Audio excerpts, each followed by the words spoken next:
Bezrat Hashem, les Chaverim, je suis à Montréal, je vous enregistre ce shiur à distance. Nous prenons la Mishnah d'Aflamed Dalet Amud Aleph en bas. La Mishnah nous dit Ve'od amar Beleizer omed adam al hamuktzeh erev Shabbat בשביעית, ואומר מכאן אני אוכל למחר, וחכמים אומרים עד שירשום ביומר מכאן ועד כאן. Nous avons vu déjà préalablement dans la page précédente, donc la Med Gimel Amud Aleph, une marloquette entre Rabbi Eliezer et Chachamim sur les dîmes de Muktzeh. C'est d'ailleurs la manière avec laquelle Rashi HaKadosh va justifier qu'à nouveau on nous ramène des dinim où il y a une marloquette Rabbi Eliezer et Chachamim aussi dans cette Mishnah à propos des lots de Muktzeh.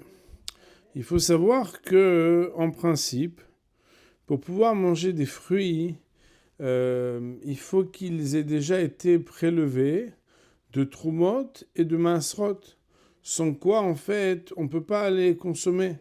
Ça s'appelle Tevel. On verra Bémet dans Amud Bet, si quelqu'un il est Shabbat et que ça n'a pas été prélevé, est-ce qu'il y aurait une possibilité de faire quelque chose quand même ou pas? Toujours est-il qu'en principe, tant qu'on n'a pas prélevé Trumot et Maasrot, c'est impossible de manger un aliment qui a poussé en Eretz Israël, parce que les fruits d'Eretz Israël sont soumis à Trumot ou Maasrot. Il faut savoir que le maïs, c'est le stade de maturation d'un céréale ou d'un fruit en Eretz Israël pour devenir chayav de Trumot ou Maasrot, c'est lorsque il est ce qu'on appelle nigmar melachto, c'est-à-dire que sa maturation est arrivée à maturité. Par exemple, on dit pour le grain qu'il faut que ce soit d'amirouach. Il faut qu'on l'ait déjà entassé et passé par-dessus le râteau.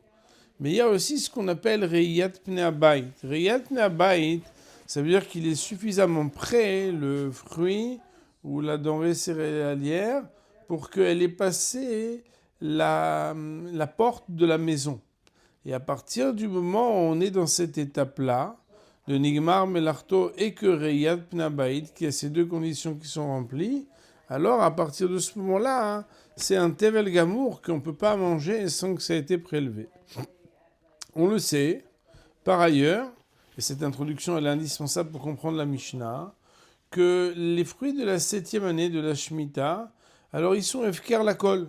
Ça veut dire qu'ils n'ont pas un concept de propriété. Ça veut dire qu'ils sont désappropriés et chacun peut venir et manger les fruits et légumes. Et à ce moment-là, il n'y a pas non plus même d'obligation de maïser. Parce qu'on sait que les maïser, c'est première, deuxième année, troisième année, quatrième année, cinquième année, sixième année. Mais la Shemitah, il n'y a pas de maïser. Alors nous vient la Mishnah, nous dit Vero, Ve'od amar Rabbi Eliezer. Rabbi Eliezer, il nous dit Omed adam al hamuktzeh erev Shabbat b'shviit. Si un homme se tient en face de fruits qui sont muktzeh. On se rappelle que par exemple l'archétype des fruits qui sont muktzeh, c'est ce qu'on avait déjà vu un peu plus haut, je crois que c'était page Kaf Vav, où là-bas on avait vu ce qu'on appelle grogrod vetzimukim. C'est quoi grogrod vetzimukim? C'est quand quelqu'un il a des figues sèches ou des raisins secs qu'il veut laisser assécher. Et le fait qu'il les a mis de côté pour les sécher, ça montre qu'il est maktseotam midato, c'est-à-dire qu'il les a exclus de son esprit. Alors si quelqu'un se tient devant des fruits qui sont muktzeh, et nous dit la Mishnah, Erev Shabbat b'shviit, on est le vendredi, et on est pendant l'année de la Shvit. La Shvit, c'est donc les années où il n'y a pas d'obligation de Trumot et de Maasrot. Veomer, Mikan ani ochel lemachar. Il a le droit de venir et de se tenir devant ces fruits et de dire de ces fruits-là, je vais manger demain. Et il ne les a pas désignés, il a juste dit qu'il va les manger. Alors le fait d'employer l'emploi du présent dans une Mishnah, on sait que ça veut dire qu'il a le droit de le faire. Donc on voit ici que Béhémet, d'après Rabbi Eliezer, il se tient à côté et il dit je vais manger d'ici et ça serait permis. Hachamim omrim, mais les Hachamim, quant à eux, ils ne sont pas d'accord. Ils vont dire Ad shirshom beyomar mikan ve'ad kan, jusqu'à ce qu'ils écrivent en disant depuis tel endroit du champ et jusqu'à tel autre endroit du champ. Regardons Rashi Akadosh pour comprendre les subtilités de ce qui est écrit ici. Nous dit Rashi Akadosh, Ve'odamar Beleiza, il dit Rashi Akadosh, Mishum de katana achat lekula gabe mutze v'adar marchite, k'amar ve'od. Du fait que il y avait déjà un premier texte où il y avait là-bas une kula que Rabbi Eliezer il donnait à propos de mutze et encore une autre. Alors il a dit aussi ve'od. Nous allons sauter la question de Rashi exceptionnellement parce que c'est pas vraiment notre sujet et on va à la dernière ligne de Rashi. Marqué là-bas omed adam ala mutze. Là, ce Rashi il doit être lu comme étant la continuité du titre. Omed adam ala muktzeh al tzarech hazmana. Un homme, il a le droit de se tenir devant le muktzeh qui nécessite une commande, une réserve, ve'azmana moel etlo, et que cette réserve pourrait marcher. Kegon, par exemple, arze velo arze de amar ben tzadin.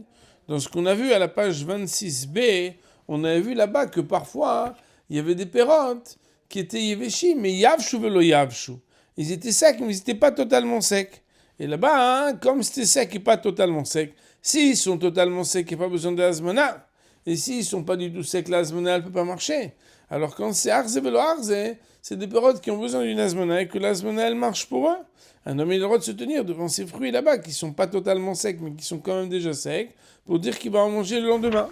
On dit Rashi Akadosh Erev Shabbos Beshvit, Omer Rashi Akadosh, Shen Maiser Noeg Ba, que la mitzvah de devoir prélever le maaser n'est pas applicable pendant l'année de Shvit. Et alors quoi? Ven Mechusar Ela Azmana. Et il n'est manquant pour être consommable que de le réserver, c'est-à-dire de le dire la veille. On avait vu ça une fois dans le premier chapitre, où là-bas quelqu'un il se mettait devant les oiseaux la veille de Yom Tov, pour dire, de ici, je vais prendre un oiseau demain. C'est exactement la même chose. Même si Behemet, Tosfot, Diburamatri, Veomer, Mikanani Notel, il veut dire que ici, les opinions sont contraires à ce qu'on avait vu plus haut. Donc, dans cette fameuse page qui est indiquée ici comme étant d'Afyou d'Amoudalef. Toujours est-il, en tout cas, qu'on voit qu'il y a une possibilité de Hazmana. Il dit Rashi Akadosh, mais attention, ici on a dit la veille de Shabbat pendant l'année de la Shemitah, Ve'wadin b'meusar ou b'shar shene shavua. Mais la même loi s'appliquerait, c'est-à-dire le même dinim serait applicable dans la Mishnah si on parlait qu'il a déjà prélevé Trumot et Maasrot et qu'on ne parle pas de l'année de la Shemitah, mais shar shene shavua, les autres années de Shavua, c'est-à-dire du septennat de Shemitah, autrement dit une autre des années. Et là, alors pourquoi Behemet il a parlé de Erev Shabbos Beshvit, et la Ocha de Miltan Akad seulement, c'est la voie la plus fréquente qu'il a choisi d'enseigner, des Stam Muktzeh, car par défaut, l'emploi du terme Muktzeh et sa désignation, la Meusaru, c'est quand ça n'a pas été déjà prélevé le maaser. Pourquoi? Des gros garot Vetsimukin Hen, Stam Muktzeh, car les figues sèches et les raisins secs sont ce que l'on désigne par défaut comme étant muktzeh. Ven regim la ser kodem gmar melacha, et on n'a pas l'habitude de prélever le maaser tant qu'ils ne sont pas totalement, ces fruits, totalement séchés et arrivés à maturité de ce qu'on attendait. On a maintenant ramené l'opinion de Chachamim qui disent que Behemet il faudra écrire. Alors on avait dit que Ve'amer, Rabbi Eliezer il avait dit Mikanani notel le machar, à partir du moment où il dit qu'il va prendre, il n'y a pas besoin qu'il écrive. Et il dit d'ici, sans donner de désignation précise, ça suffit. Ve'sage be'achi, c'est suffisant par cela, nous dit Rashi, de yesh brera, car il y a brera. C'est quoi brera? Brera, c'est quand à un instant T2, on vient définir rétroactivement ce qui avait été désigné de manière générale et sans précision à l'instant T1. Autrement dit, je prendrai de par ici demain, j'ai pas dit quoi, j'ai pas dit combien, j'ai pas dit où, mais j'ai dit là-dedans. Et le lendemain, à l'instant T2, il vient et il les prend, et le fait qu'il les prend, ça redéfinit rétroactivement de dire que maintenant qu'à l'instant T2, c'est ces grains-là et ces fruits-là qu'il prend, ça veut dire qu'à l'instant T1, c'est ce à quoi il faisait allusion. Ah, si c'est comme ça, alors qu'est-ce que veut dire Chachamim qui dit Hatshir Shom qu'il faudra écrire? Parce que lui, il dit, Bessiman, il faudra qu'il mette un signe, parce qu'il considère qu'on ne peut pas utiliser la clause rétroactive de l'instant T2 pour l'instant T1. Nous dit à présent la Gemara, Tananatam, il y a une Mishnah qui enseigne là-bas. Là-bas, c'est dans le traité de Maasrot, où il est dit, Tinokot shetamnu te'elim me'erev Shabbat ve'shachechu. Des enfants qui auraient caché des figues la veille de Shabbat pour Shabbat et qui les ont oubliées, velo iseru, sans prélever le maaser qui est indispensable de prélever si Béhémet on veut manger. Alors on va dire que quoi? Ils les ont cachés Erev Shabbat, le Shabbat est passé sur ces figues, et après, les Motzei Shabbat, lo yuchlu, elaim ken iseru. Le Motzei Shabbat, ils n'auront pas le droit de les manger, si ce n'est uniquement s'ils ont prélevé le maaser. Vetnan Nami. Et il y a une deuxième Mishnah, ça c'est la première Mishnah. On va voir tout à l'heure dans Rashi HaKadosh, qu'est-ce qu'on nous apprend de cette Mishnah. Vetnan Nami, il y a une deuxième Mishnah aussi qui nous dit Ama'avir te'elim bechatzero. Si quelqu'un, au lieu de les faire passer, on a parlé au début dans notre introduction, de faire passer Pnei Habayit, la porte de la maison. On a dit qu'à partir du moment où ça passe la porte de la maison, alors c'est Chayav B'Maaser, parce que ça s'appelle quelque chose de kavoa. On sort d'une consommation, on pourrait dire comme ça, occasionnelle et non fixée, à considérer quelque chose de plus sérieux. Mais si quelqu'un il a fait passer cette récolte non pas dans sa maison, mais devant la porte de son khatser, de sa chambre, de sa cour, de sa courelle. Alors il y a marqué Nanami Amavir Tanim Bechatzero, celui qui fait passer des figues sèches, des figues devant son khatser, l'iktzot, pour pouvoir. Alors on va voir dans Rashi HaKadosh, il va nous dire que l'iktzot, ça veut dire pour les mettre en mouktsé à sécher. Ces enfants et les personnes qui font partie de sa maison ont le droit d'en manger une achilat aray ou pturim et ils sont exemptés de devoir prélever dessus le maaser. Alors la Gemara, en citant ces deux halachot-là, qui sont a priori deux extrêmes, en tout cas deux cas qui sont un le contraire de l'autre, c'est une introduction, comme Rashi HaKadosh va nous le dire et comme on le verra dans la Gemara, pour comprendre Béhémet le safek que Rava va poser dans la Gemara. Mais pour cela, il faut d'abord qu'on comprenne ce qui est écrit ici. Voyons Rashi HaKadosh. Rashi nous dit Tinokot shetamnu te'enim. Des enfants qui ont caché des figues, Bessadeh, dans un champ, Begina ou dans un jardin. Pourquoi ils ont fait ça? La achilat Shabbat, pour les manger pendant Shabbat. Beshachechu velo isru. Ils ont oublié, ils n'ont pas prélevé le maïser, alors que normalement ils doivent prélever le maïser. Il y a marqué lo yochelu. Ils n'auront pas le droit d'en manger. Oh. Seulement, c'est très intéressant. Pourquoi? Parce que dans la Mishnah, il y a marqué qu'ils n'en mangeront pas même à Motzei Shabbat, jusqu'à qu'ils ne le prélèvent. Alors regardons, Rashi HaKadosh, justement, il explique la problématique. Il nous dit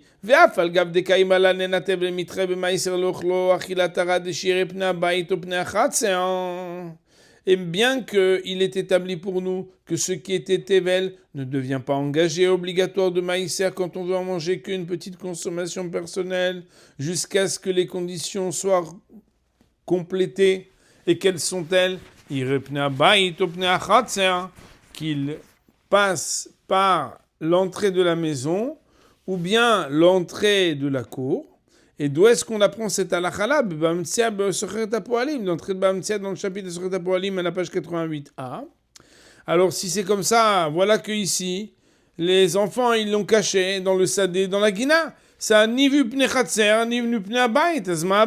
Pourquoi on voudrait dire ici qu'il faut absolument prélever le maïser alors qu'ils veulent en consommer une petite consommation personnelle? Nous dit Rashi HaKadosh, achilat Shabbat chashuva. Ve'aray shela areu keva. La consommation shabbatique par l'importance du Shabbat rend que cela va être transformé du non important à étant important, en faisant que, même si ici on est dans une achilat aray shela areu keva. Et alors, Ve'are utmenu la'achilat shabat. Et voilà que quand ils ont été cachés, ces figues, elles ont été cachées pour les consommer le Shabbat. Ve'ukve'u. Et le fait qu'ils ont été cachés pour le manger Shabbat, ça a transformé de quelque chose qui, même quand c'est achilat aray, c'est considéré comme keva. Ah, si on dit ça, alors on voudrait comprendre une deuxième partie. Dans la Mishnah, on comprend déjà une première partie du texte. Mais on devrait expliquer aussi une deuxième partie. Pourquoi on a parlé alors des enfants? Voilà qu'a priori, la halakha qu'on est en train d'expliquer, c'est une halakha qui parle du circonstanciel de temps du Shabbat, qui a priori n'a rien à voir avec les tinokot. Alors pourquoi on a parlé des tinokot? Nous dit Rashi Akadosh, Ve'aïden akat tinokot, et ce que la Mishnah a choisi d'enseigner le mot tinokot pour parler d'un cas de figure où ce sont des enfants qui les ont cachés, riboutai, c'est pour nous apprendre un chidouche, de hashmeinan, de nous apprendre, de yeshle marchov alide maïse, que même si normalement les enfants, leur projet n'a pas une validité comme celle des adultes, quand c'est uniquement à l'étape de la pensée, alide maïse, amochiach, lorsque une action qu'ils ont fait vient montrer et prouver que leurs intentions ne sont pas que des intentions, mais qu'elles ont une concrétisation, comme par exemple ici, où non seulement ils ont projeté de les cacher, mais ils l'ont fait, alors là, Bémet, ça aura une validité. Et que même si c'est un maïsé d'enfant, c'est un maïsé qui est couvert. Autrement dit, quand l'enfant il fixe pour le Shabbat, alors le Shabbat peut transformer ce qui normalement en achilat taray n'est pas chayav de maïser, puisque c'est Shabbat, Shabbat couvert. Que d'amrinan ba kol shochatim, comme on le voit dans la kol shochatim, ce n'est pas notre sujet ici, dans Choulin ou là-bas, quand il y a un enfant qui vient pour faire la shrita et qu'il y a Godol oimed al gabav, un adulte qui est derrière lui et qui surveille, ça donne une validité, c'est pas vraiment notre sujet. Il dit Rashi Akadosh, Vetenim, davar shenigmera melartanu. Et les figues, on parle ici d'une figue qui est arrivée à maturation. Et là, imken chashav alem lektiot, sauf si il est venu et il s'est dit que même si Bémet, elles sont déjà prêtes à la consommation telles qu'elles sont, il les aurait mis de côté lektiot pour en faire des colliers de figues sèches sur les gros guérottes ou bien juste les sécher. Veshamin bina, on apprend là-bas. Donc de cette Mishnah-là, que lorsque un aliment est arrivé à maturité, à maturation, Shabbat kovat le maïser, le Shabbat a la capacité de lui faire passer le stade d'être chayav de maïser parce que ça devient keva et que même une achilat taray nécessite de prélever le maïser, et c'est ça le grand chidouche, belo reiyat pnei habayit, sans même que cet aliment ne soit rentré en passant par la porte de la maison. Et par contre, on apprendrait au Bédavar chez l'onigmera melarto, quand c'est un aliment par contre qui n'est pas arrivé à maturation. Loshaminan, on ne sait pas. I kav'a, ilo kav'a, est-ce que le Shabbat l'aurait fixé? Parce qu'on voit ici qu'on parle que de Téhénim, et Téhénim par défaut, c'est Nigmera Melarto, sauf s'il a exclu de son esprit pour en faire des figues sèches. Et on voit que quand c'est arrivé à maturation, alors, Béhémet, le Shabbat est couvert. Ça, c'était le premier texte qu'on a cité. Deuxième texte qu'on a cité. Celui qui étend des figues dans son khatser, dans sa cour, l'iktzot. Et là, il veut en faire un mouktsé. Ça veut dire quoi, l'yabsham, pour les sécher? La sot même ktsiot, parce qu'il veut faire des colliers de figues sèches. Ou la charchenasu ktsiot d'orsan beigoul. Après qu'elles étaient totalement desséchées, qu'est-ce qu'ils font? Normalement, ils les écrasent pour en faire des espèces de colliers. Il y a marqué que et il a le droit là-bas que les enfants et les gens qui habitent chez lui, ils peuvent en manger. Une achilatara ou pturim. Et ils sont exemptés, nous dit Rashi Akadosh, exemptés milé aser, de faire le maïser. Il dit Rashi Akadosh, pourquoi? Den chatser kovad beriyat panim. Et là, bedavar shenigmera melarto. Quand est-ce que le chatser peut rendre chayav de prélever le maïser? C'est uniquement quand l'aliment dont on parle, il a déjà été arrivé à maturation. Ah, mais s'il n'est pas arrivé à maturation, qu'est-ce qu'il en est? On ne sait pas. Il dit, Rashi Akadosh, et c'est ce qui nous permet d'introduire la partie d'après. De là, Rava va poser la question. Mi ava kechatser o adifamine. Est-ce que le Shabbat, il est comme Khatser? ou est-ce qu'il est plus que Khatser? Autrement dit, est-ce que le Shabbat, même quand c'est pas arrivé à maturité, c'est quand même Kové, hein? Ou uniquement quand c'est arrivé à maturité, ça transforme le Haray en Keva? Donc, désolé, j'ai dû faire une petite pause. Donc, Rachid nous explique que d'un côté, quand Behemet, c'est déjà Nigmar Melarto, le Shabbat, il fait que même si ça n'a pas été Repnabait, le Shabbat, il est couvert. Et d'un autre côté, on voit que quand quelqu'un il a mis dans le Khatser, même si c'est pas Nigmar Melarto, donc, pardon, lorsque on est choter tenim bechatzero, alors c'est pas tout. Alors maintenant, Rashi nous dit, mi bayal lerov et Shabbat mi avec Khatser. Est-ce que Shabbat c'est comme le Khatser ou a diffaminé, ou est-ce que c'est plus? Alors ça veut dire quoi? Alors là, on voit comment la Gemara elle énonce le Safek. Regardez si vous voulez bien. Donc on est maintenant dans la ligne qui commence par le mot Pturim. La Gemara dit Ba mine rov Rav Nachman. Rava il a posé la question à Rav Nachman. Shabbat maou. Shetikba muktse le maïsia devar shelo nigmera melarto. Shabbat qu'en est-il? Est-ce que Shabbat va rendre keva quelque chose qui a été mis de côté? Donc, pour le maaser, c'est-à-dire, si quelque chose a été mis de côté, ça veut dire que c'est arrivé à maturité, mais on l'a mis de côté pour ne pas le manger parce qu'on veut le sécher. Est-ce que le Shabbat, il peut être kové à les maaser quand il s'agit de quelque chose qui n'est pas nigmar melarto? Et comment on développe les deux côtés du safek? Mi amrinan kevan dirtive karavatal shabbatone kava. Est-ce qu'on va dire que puisque la Torah elle a appelé, en fait c'est pas la Torah, c'est dans les Nevi'im, il y a marqué dans Isaïe, vous connaissez ce passage, Vekarata la Shabbat Oneg, tu appelleras le Shabbat Oneg. Ça veut dire que tout ce qu'on mange le Shabbat s'appelle Oneg.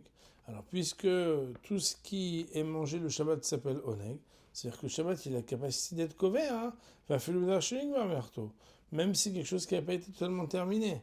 Odilma, ou bien peut-être, mais c'est uniquement quelque chose est arrivé déjà à maturation que ça peut être couvert. Mais si ça peut être arrivé à maturation, ça ne peut pas être couvert.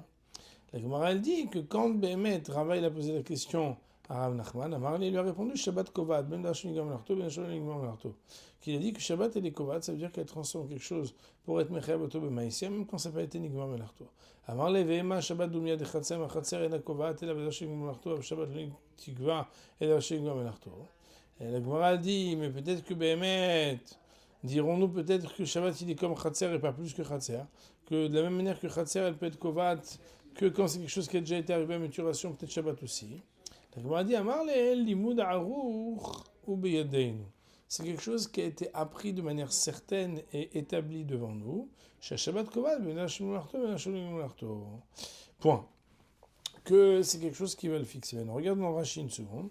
Rashi nous dit Mao shetikva muktzeh le maïs et muktzeh inu le nigmar melarto. Quand on est muktzeh, ça veut dire que puisque Behemet on l'a mis de côté, alors c'est que le nigmar melarto.